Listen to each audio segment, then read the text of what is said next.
Hi, I'm Barbara Pattusi, and it's my privilege and honor, amazing, to have Randy Rolfe here today as my guest. And she is the latest book of nine is The Single Ingredient Diet. And Randy is a plethora of information, just amazing. And but along with that, she's a corporate litigation. She's a mom. She has uh she has residence in Pennsylvania, Canada, and California. So talk about bi-coastal, every coastal. But I just love, Randy, how you take things down to bare tax and just really underline what's really happening. And so take it away. And I'm so privileged. Yes. Oh, thanks so much, Barbara. Yes, I consider that my strength is doing the research, understanding all the details, but then making it relevant for your choices today. That's what I love doing, because we're making choices every minute of every day, and how we communicate, what we choose to eat, whether we go to bed or not on time, uh, and what thoughts we let persist in our heads are all choices we make constantly. And there's good reasons to make good choices because it all adds up to your long-term health and mental acuity and performance in everything you're trying to do, as well as your longevity. So it's really key to recognize, to go by real information and then make choices based on that, and to know how when you do have choices. I When I was doing more counseling with parents, it was a surprise to me early on to how often people didn't realize that they had a choice on how they responded. If a child was really acting out, do they freak out like, oh dear, my baby's embarrassing me in public? Or do you stay calm, or do you start threatening them? Or, there's so many choices, and it's not just an emotional reaction that you should respond to, but you need to count to 10, like Lincoln said, and decide what is appropriate. Very few things are urgent that you have to, grab them back from the street. To do that. You will do it automatically. But daily decisions, little decisions, make a big difference accumulatively. Mhm. So in nutrition, absolutely true, of course. Are you going to have a banana or another cookie? And it can make all the difference over time, all the difference.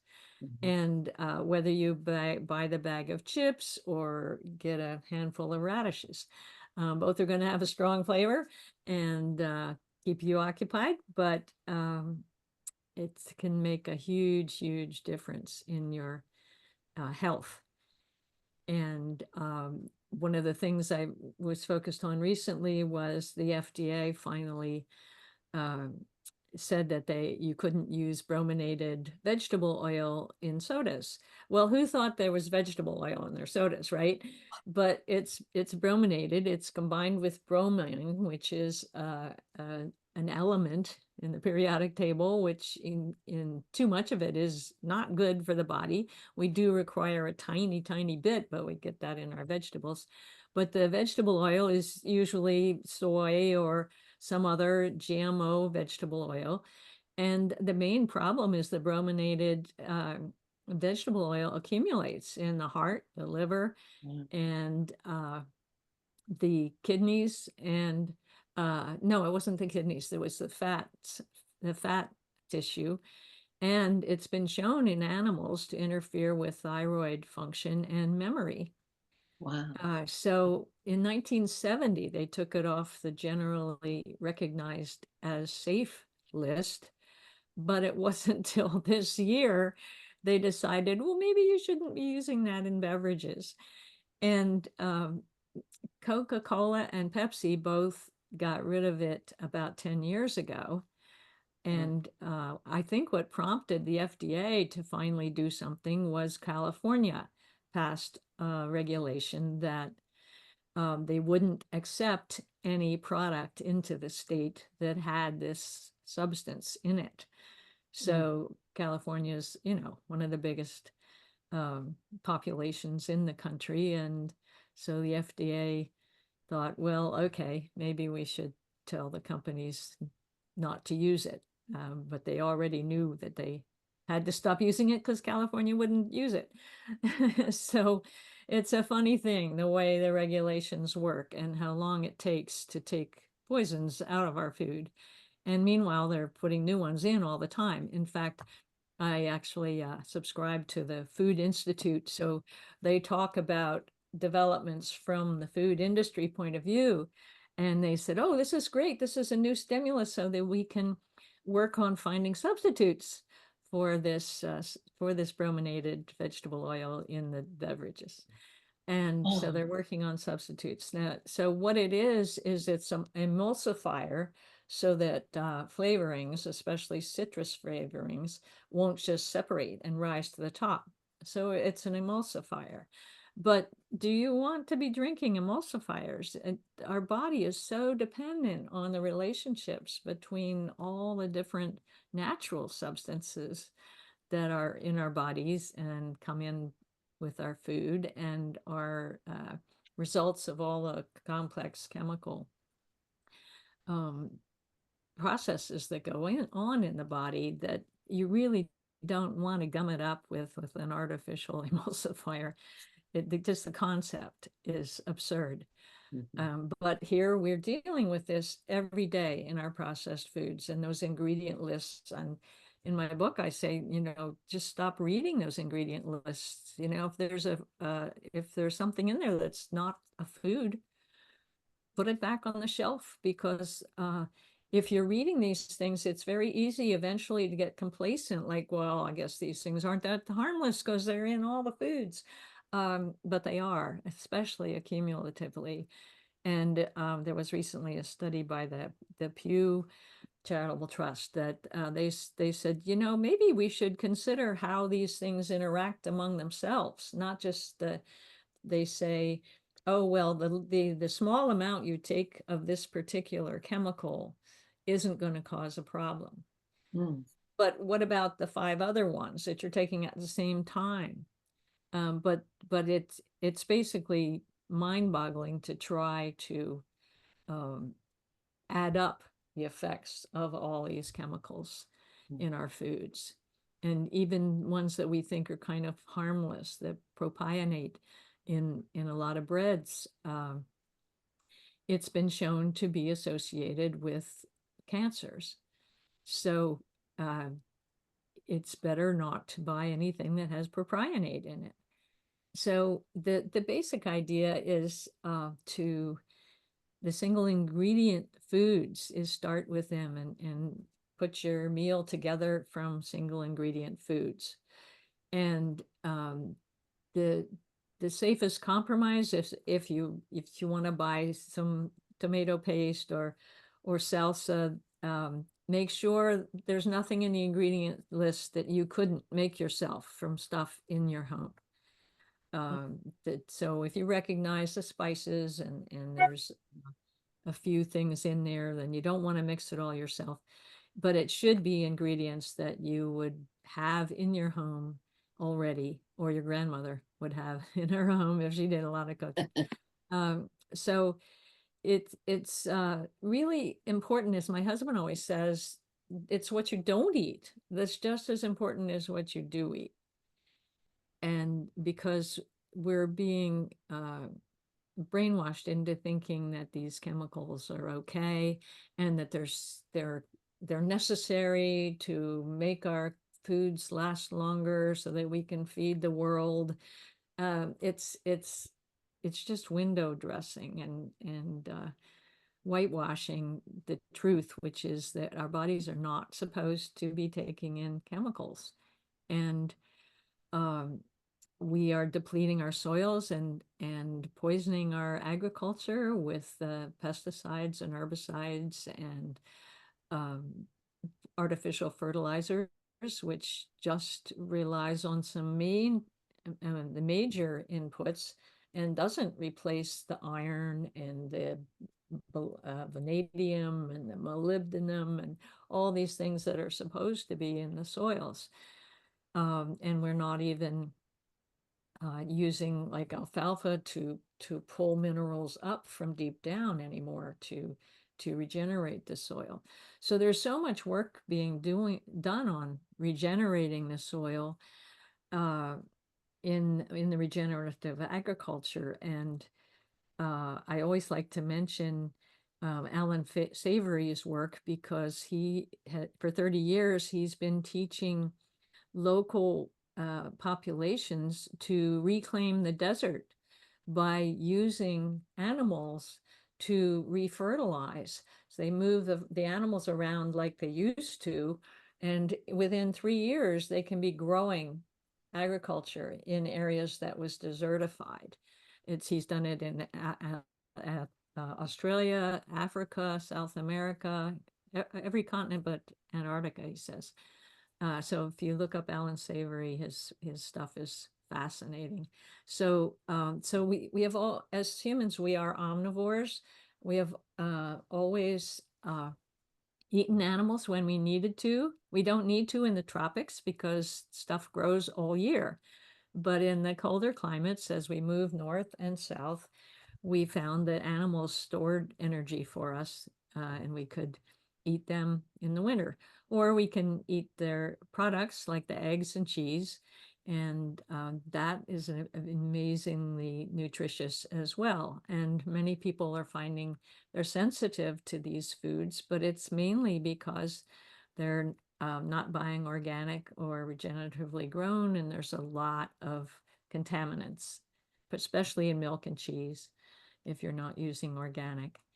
And the eggs too, if they're not feeding the chickens, letting the chickens choose what they eat, then they feed them too much of the refined oils, for instance, so that I read an article about a farm where they sell the low PUFA eggs, which means low in the polyunsaturated oils, because they let the chickens scout around in the ground for what they like, the sprouts and the seeds they find on their own, so they don't get these highly refined polyunsaturated oils into their eggs, and the eggs are much healthier. So I often remind people that even if they test positive for allergies, it's not a lifelong sentence that you have to avoid it. It's just that you have to rebuild your digestion and your immune system so that your body doesn't get hyperreactive to the allergies. So I'm just wandering around here. If there's some of my favorite topics here, but I do want to address whatever you would like to hear This about, is Barbara, or if other this, people have you know, topics this they'd is like. amazing, and I was thinking of some adjectives for you, and I forgot to say them in the beginning. It was like, oh, she's a health advocate, and then I just had other, adjectives that was coming up, but I thought that was really good one for you. But then the parenting and the coaching, and then the different books that you have written. Um, but there is one about xylitol and different sweeteners. Are you opposed to that, or what are your feelings on that? Sure. Yeah, the xylitol, it's in so many toothpaste and gum that people chew all the time, and it's very, very sweet. All these artificial sweeteners, low calorie or no calorie, sweet tasting things, they're really transforming our taste buds so that we think everything should be sweet. My Mhm. husband complains about the sweet beers now and sweet wines and sweet coffees. Everything has to be sweetened, and um, adding more and more sweet. And even the American Dietetic Association, where diabetics think, oh, well, I'll use substitute sugars instead of sugar. Well, they found that the diabetics who are using substitutes are craving that sweet flavor, so they still eat just as many refined sugars and carbohydrates, even when they're eating the artificial substitutes. So it really doesn't help even with diabetics.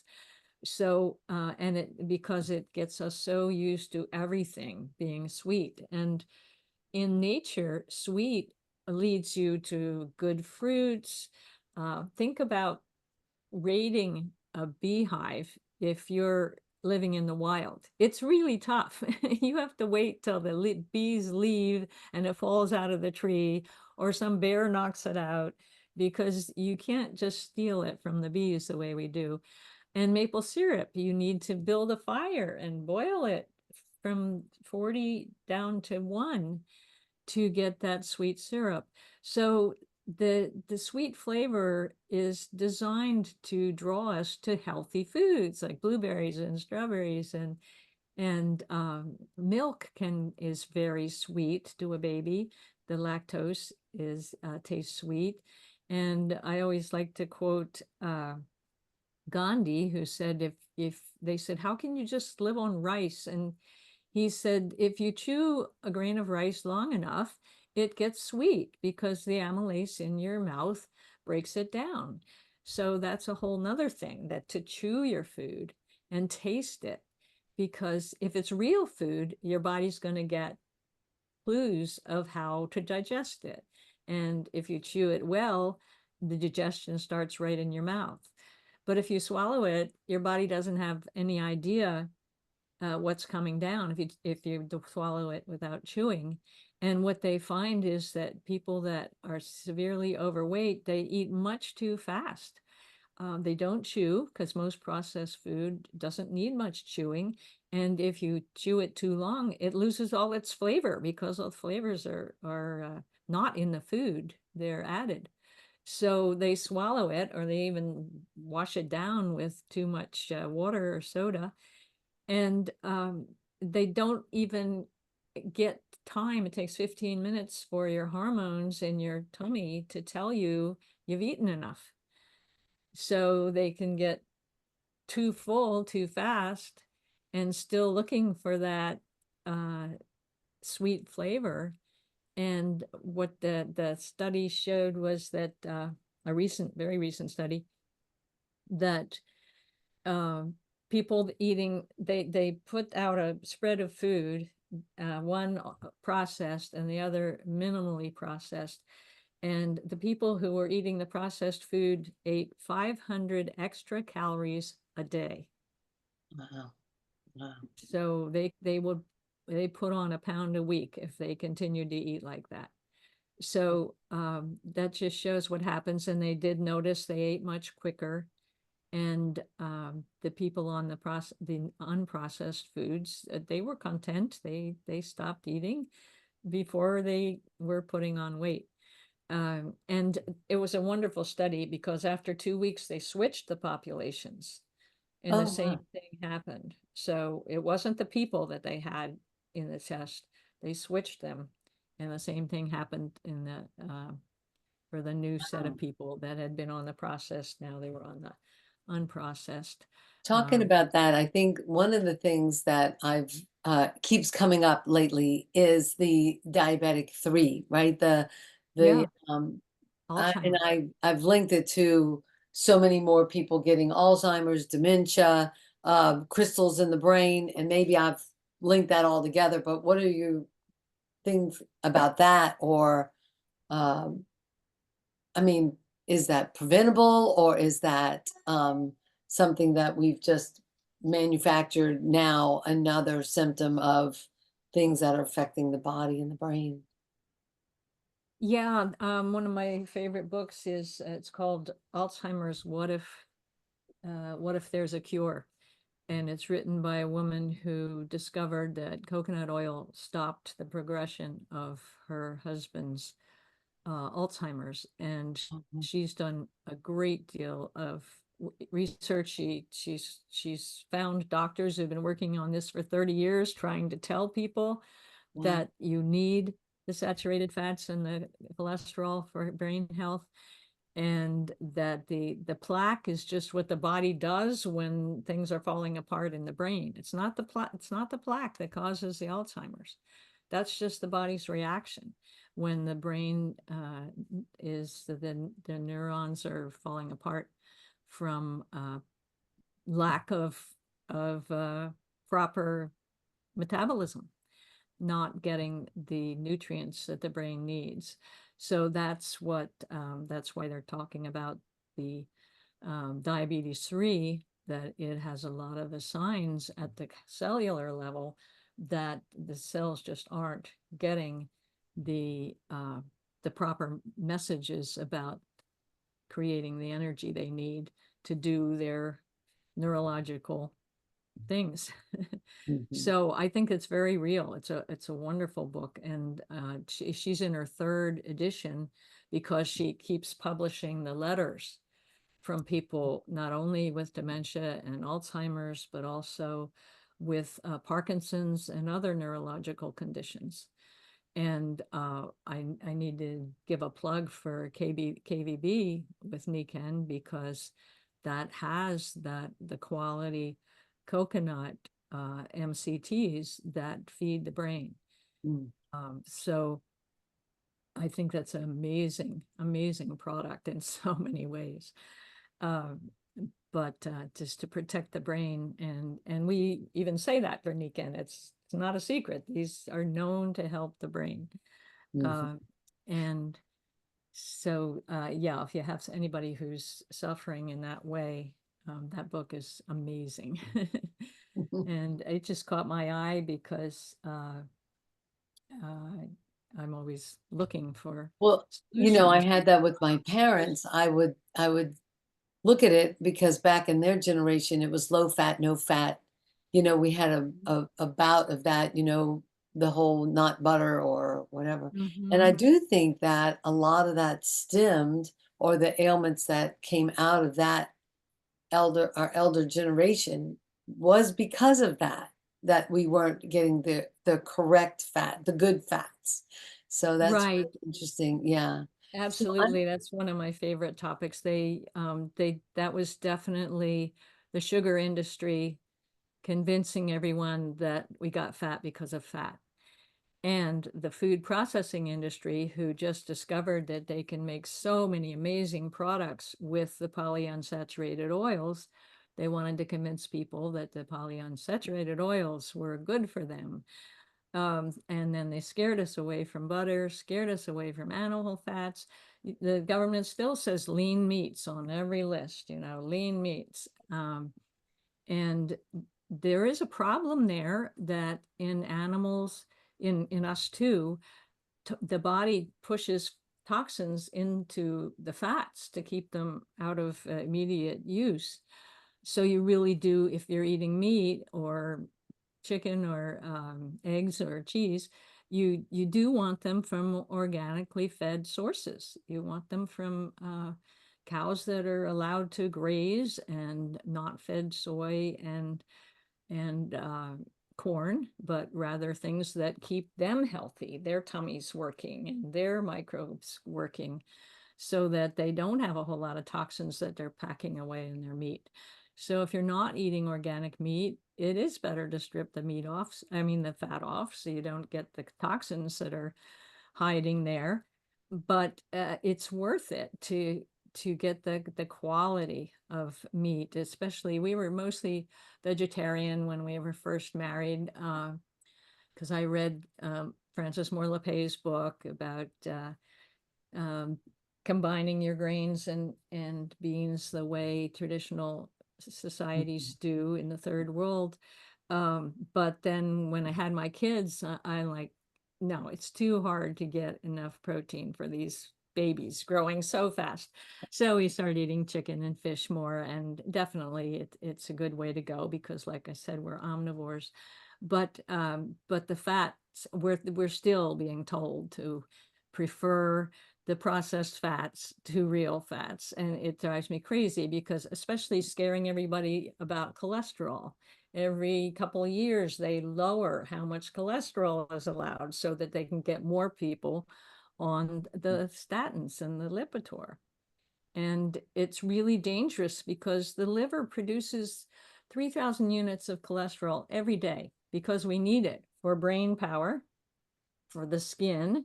You can go into any drugstore. How many skin products are there? Because people's skin is falling apart. Um, and uh, and you need it for hormones. And we have all these hormone problems now because we need the cholesterol to help make the hormones. And we also need cholesterol to make vitamin D to when we go out in the sun. So we're not making enough vitamin D because we're trying to keep the body from absorbing cholesterol or even making it. So it's a disaster. I mean, we're creating diseases that didn't exist 100 years ago, and just with poor nutrition, which is so astounding when we know so much and um, can definitely produce good food for everybody. Yeah. And people say, oh, yeah, but you need monocropping to feed the poor. Well, if you go to the third world and let the local populations grow the food that they've always grown for themselves, they don't starve to death.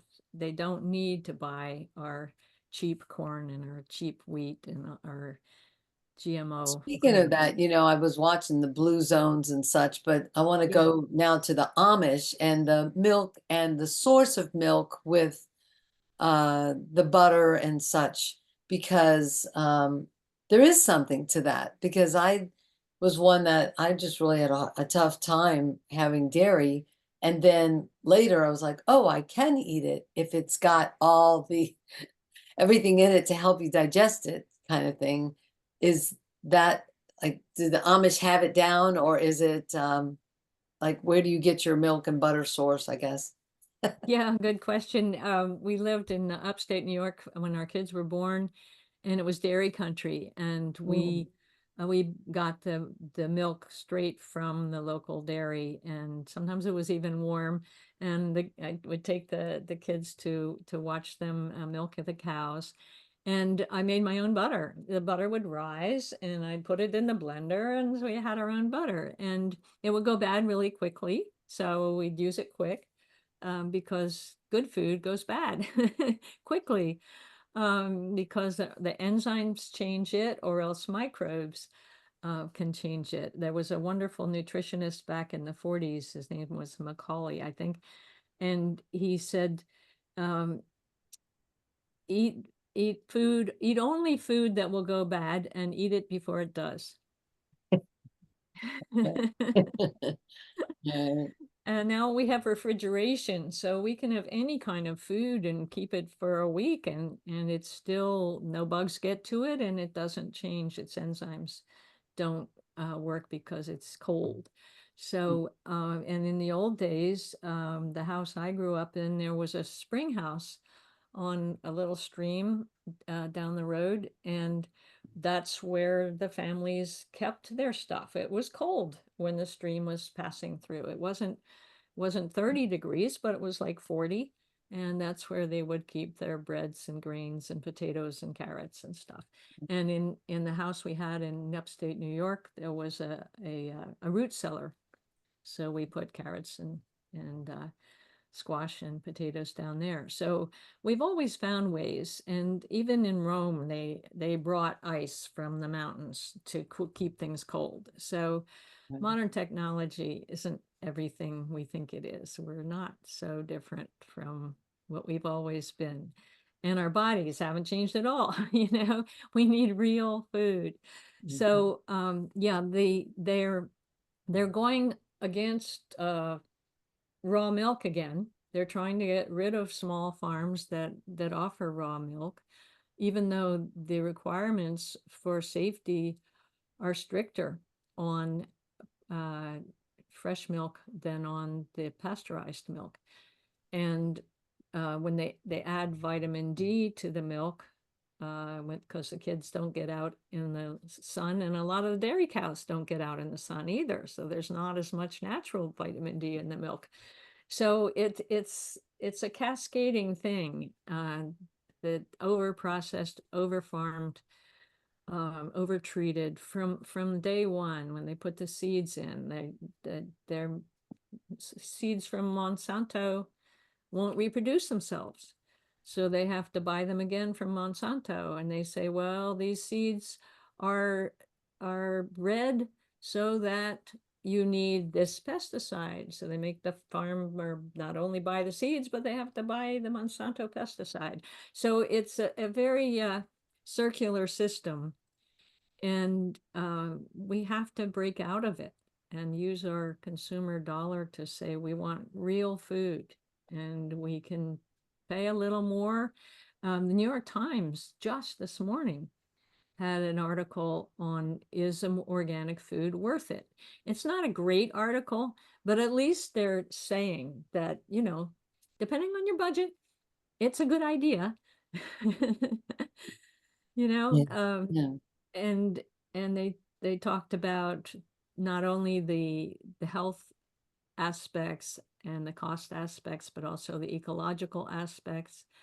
And so the fact that they did that article means they say that at least 15 to 20% of American purchases are, sorry, are for organic foods. Mm. So that's neat. And the more we demand it, the more farmers will change over, because if there's a demand, especially if the prices are a little higher, maybe they'll make more money. And if they don't spend money on pesticides and they change over away from the chemicals, it's much safer. And in the article, they actually mentioned that all the doctors they interviewed buy organic. I thought that was interesting. And the one That of should them tell that us they, something, right? yes, exactly. And one of them that they interviewed said the main reason was he didn't want to poison the farm workers. He said, that's decisive for me. The people that are putting these chemicals on the fields are dying from their exposure. Even when they wear all those masks, that, they're still breathing the poisons.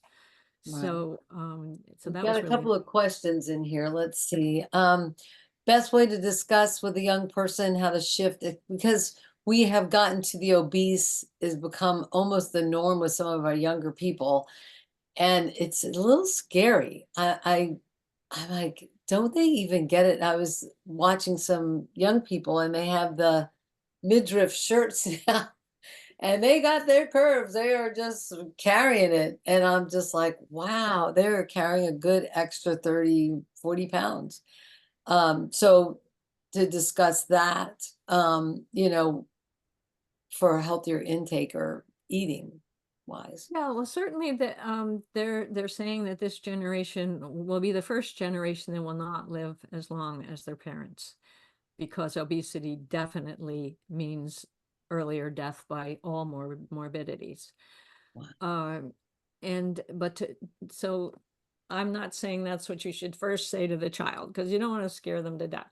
But um, I did have a quick story. I had a babysitter when I was 5 who told me that people who breathe through their mouths instead of their noses die early. And immediately I said, okay, I'm going to learn how to breathe through my nose. So it can have an impact even when you're 5. And I've always breathed through my nose ever since then. Even when I have a cold, and it really helps you get rid of a cold, because your nose is a much better filter than your throat. Mhm. So anyhow, yeah, it's what to say to a child. First of all, the child is still a child, which means you have control over what's in your house. Mm. So bring real food into your house. And if they get hungry, tell them that's okay. There's plenty for you to eat. When you get hungry enough, you'll eat it. And I've had parents that say, oh, well, he doesn't like this. He doesn't like that. He doesn't like this. And I said, when kids get hungry, they will eat. So what you want to do is put good food, make it available, make sure they see it in the refrigerator. um, a pile of blueberries or some celery. Chomping on celery is delicious if it's organic. Now, the commercial celery is another thing, but the organic celery has a lot of flavor and salt. It's a nice salty snack. So the first thing is to be the parent and just not expose them to the bad foods. Now, I've had families where, oh, but my husband has his own cabinet with all the stuff, and the kids climb up there and get all the junk out of there. So it's really tough when you have one of the adults that insists on having the processed foods. So maybe you have to talk to them a little bit. But kids are smart. And if you can actually do a little presentation, which I've done with families, of have the buy normal stuff out of the um, supermarket and then the organic stuff, and have them taste both. And the first time I did this, I heard the kids say, "Mom, why doesn't our vegetables taste like that?" And so that she has to say, well, those are organic, they're cost a little more, but if you throw out less of it and you get fewer colds, Yeah. it's a good thing. And that's the other thing. When people say it's a little more expensive, I haven't bought an over-the-counter medication in 40 years. So you don't spend much at the drugstore if you're spending your extra dollar on your organic food. That's a point. That's a great point. There's one more, and the last one here is about cholesterol. It's a two-parter, but the Marcia is asking if the cholesterol goes up a little, that's a positive. Is that positive or something to address? And I'm under the impression that cholesterol fights inflammation, so that a small rise in indication of the body taking care of itself. You know, the levels of your cholesterol. What's your thoughts on that? Yeah, And lowering cholesterol. anywhere around 200 for total cholesterol is fine. And if and the relationship of your LDL and very LDL compared to your HDL is the most important thing. And I always look it up to make sure I can have right here. Yeah, your HDL should be over 40 and your triglycerides under 150, and the LDL less than 100. So if you're around 200 and your HDL is over 40, you're still fine.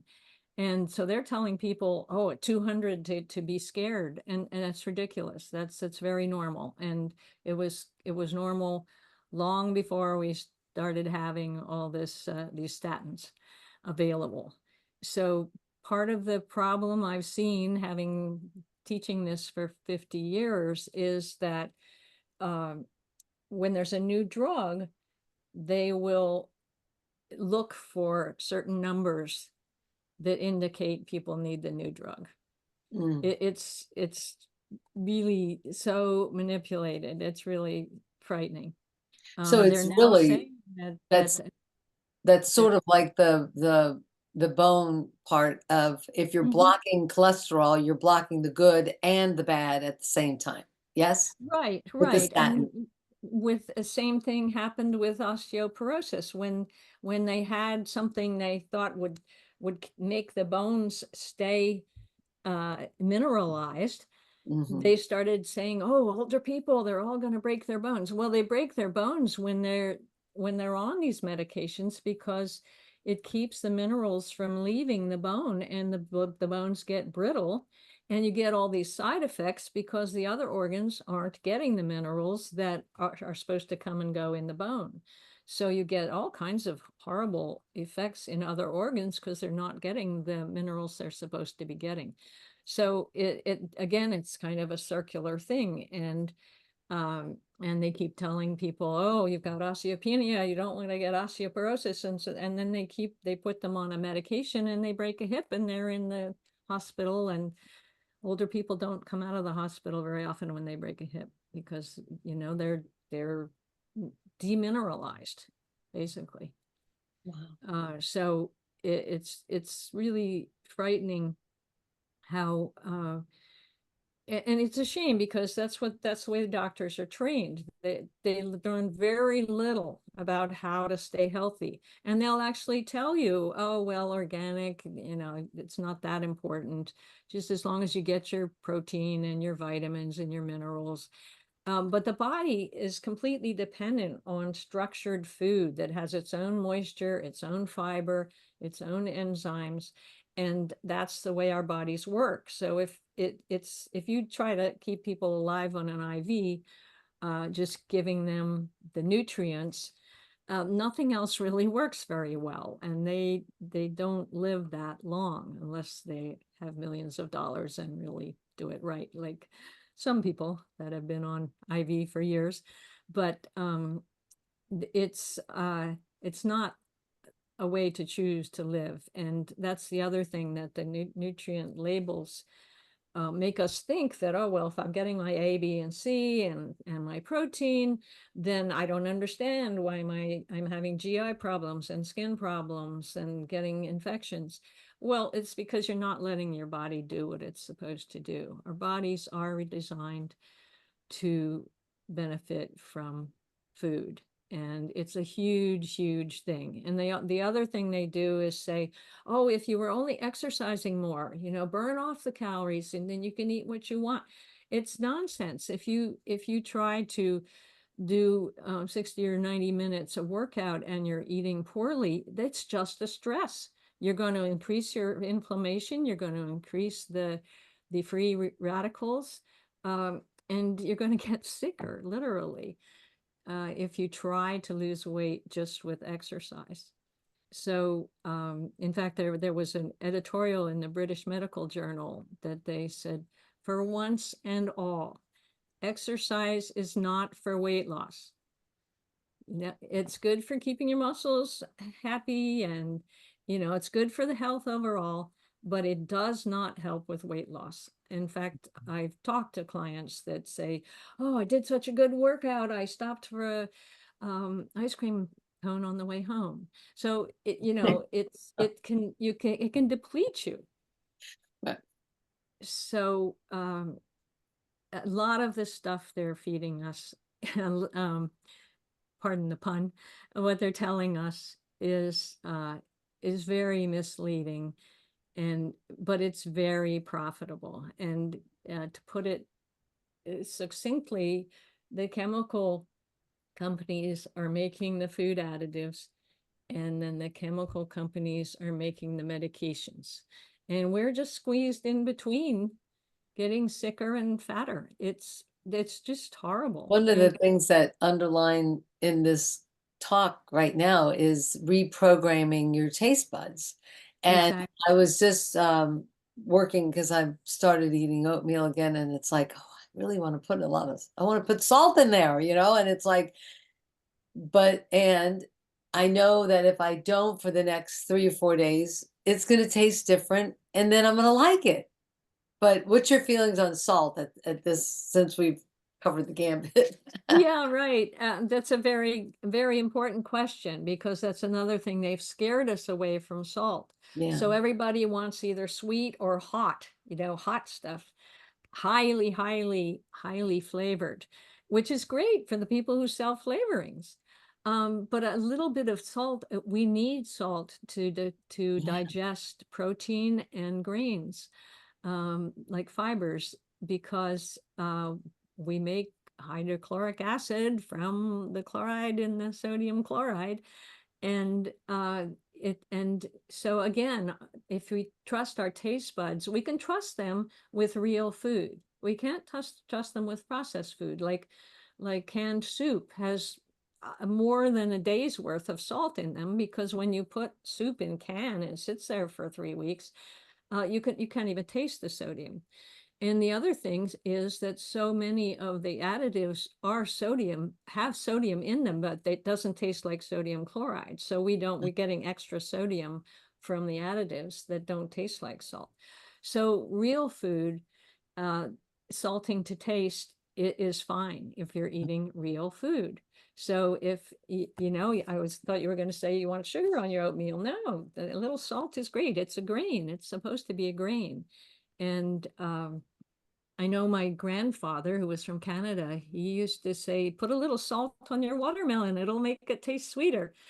So there, if you taste, just use salt to taste, it's not a problem. And some of you probably have heard there's a network marketing company that's based on salt, because so many people are low on salt. They take a little salt and they feel so much better, and they think it's because it's special salt. It's just because they need some salt, because they've been scared away Mhm. from salt.